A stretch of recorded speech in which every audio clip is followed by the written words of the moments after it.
Welcome back, guys, and because last video got 15 likes, this is part 2 of how to make a scrolling platformer in Scratch. So, let's go!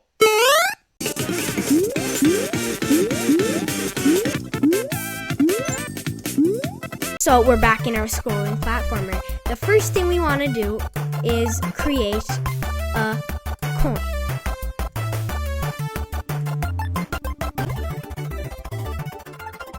Perfect. And now we're gonna want to have it. We're gonna want to position it somewhere on the scrolling platformer. Let me just quickly set his VY to 0 every time we respawn, so we don't start falling so quickly. And how are we gonna place it? Normally, a coin can be placed on an X and Y position. So it'll normally. In Scratch, we can place these on an X and Y. We can't take into account that something is scrolling. As you can see, it'll only go to a position, but it won't move with the level. And so we need to improvise. Let's drag out a when flag pressed. When flag pressed, we're gonna let's start off by making two variables. One called coin X for all sprites and one called coin Y. And let's make a position variable for all sprites. Let's drag out a forever and set position to join. Drag out two join blocks.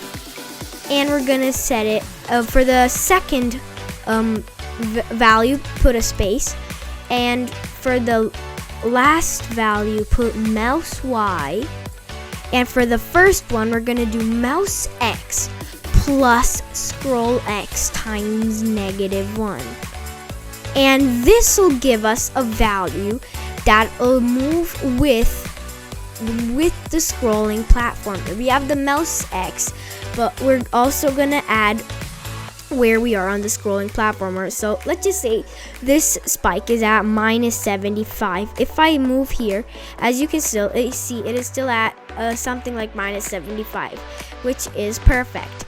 And now that we know this, let's make a block called create coin with two inputs, X and Y. And now let's drag out a new when flag press, create coin. Let's make one at -115 and -84. You guys make it wherever you want. And now that we have this, let's drag out our two variables, our coin X and coin Y. And we're gonna set these to X and Y and create a clone of ourselves. And when I start as a clone, let's make two more variables, clone coin X for this sprite only, and clone coin Y also for this sprite only. And now that we have these two variables, let's set them to our coin X and coin Y. Why are you doing this? You may ask, well, clone coin X and clone coin Y have to be for this sprite only. So each clone has a separate variable, and so we can have more coins at once. And we just have this variable so we can create the clone and know where to position it. Let's drag out a forever, and let's go to our clone coin Y and clone coin X plus our scroll X. Now that we have this, as you can see, our coin is right over there. Perfect. Let's also hide the original coin and show when we start as a clone. But as you can see, if I move, it'll be off the screen. How do we fix that? Since we know the screen is roughly about 240 pixels, we can drag out an if else. Drag out an or and a greater than and less than block. Let's drag out two X positions. If X position is smaller than -235, or it's greater than 235, then we know it's off screen. So let's drag out a hide and a show. And now if I move over here, you can see it's off screen. And if I go over here, hold up, you can see it's still off screen. Perfect. And now that we have it, we also want to be able to collect it. So let's have an if we're touching the player, let's delete this clone. And let's make a variable called coins. Let's double click it to change its size. I'm gonna put it over here, and we're gonna change coins by 1. And let's set coins to 0 at the beginning. So now if I collect it, we change the coins by 1. And now we can try putting it at different positions. So I have one here, let me make one here, -9, -52.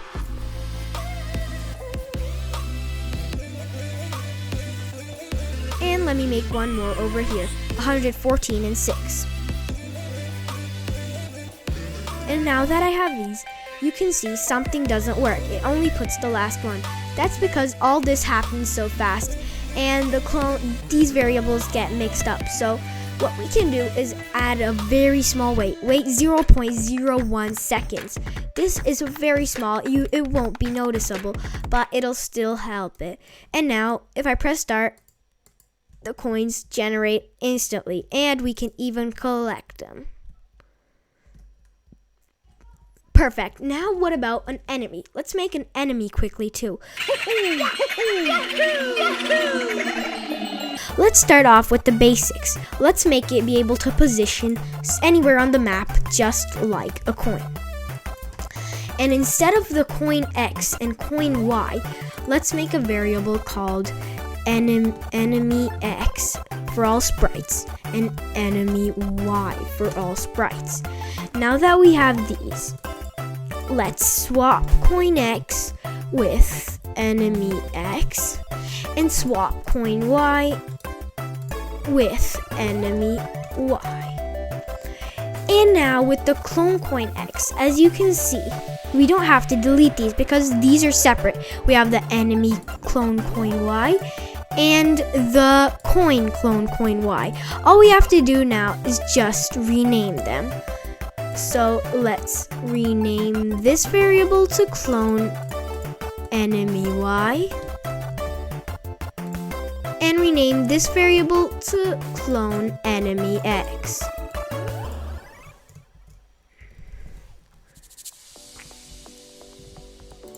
Alright, and let's also make a more suiting enemy. I'm gonna make it look right so it looks in which direction it's going.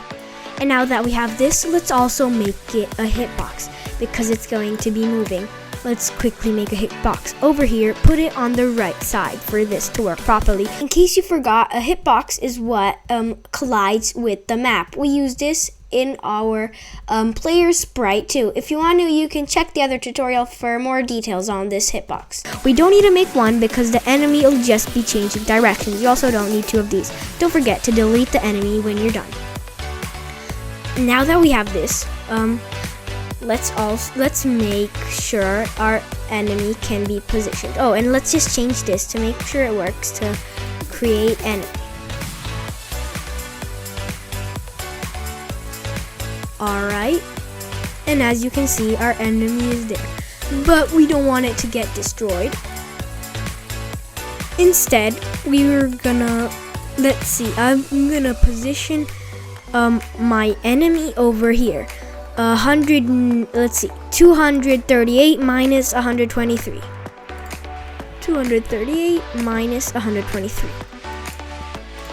And now, let's switch costume to, let's switch to our normal costume. There is our enemy. Perfect. but he won't move. Well,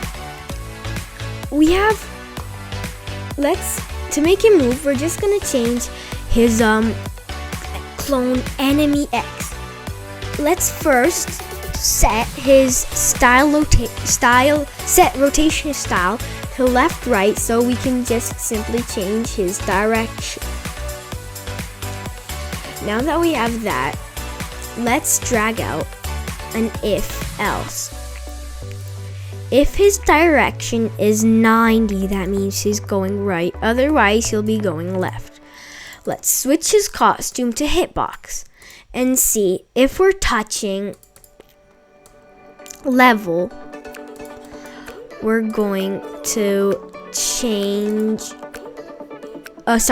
If we're not touching level, we're gonna change clone enemy X by 2. Otherwise, we're gonna point in the opposite direction, which is -90. And the same for this part. We're gonna change his direction to 90, and we're gonna go -2. And let's add this here at the show. As you can see, now he'll be bouncing on walls. As you can see, only his hitbox is visible, so let's switch costume here at the end to costume 1. Hold the left, right. And now, as you can see, he'll just be moving from left to right. Perfect. And this works flawlessly, right? Well, actually not. If I go here, as you can see, the enemy will never come. This is because we only put it when he is on screen. If I would put it over here, for example, if I would put it down here, for example, let's just wait for him to come over on this side. A wall won't be visible, but he will be able to still go through it. And that gives us a bit of a problem. We don't want him going through walls, do we? So as you can see, if he's off screen, he'll go through the walls. So that's why we only put it here. And so now we have our enemy. Perfect. Except the enemy doesn't make you respawn. So let's quickly go to Bob and drag out an or touching Spike or touching enemy. Then we want to respawn. And now, even if I touch spikes, I'll respawn. Or if I touch the enemy, I'll respawn. Perfect. Save your project and we're done. That's all for this tutorial. If you want to see how to be able to jump on the enemy and destroy it, like for part 3. Let's go.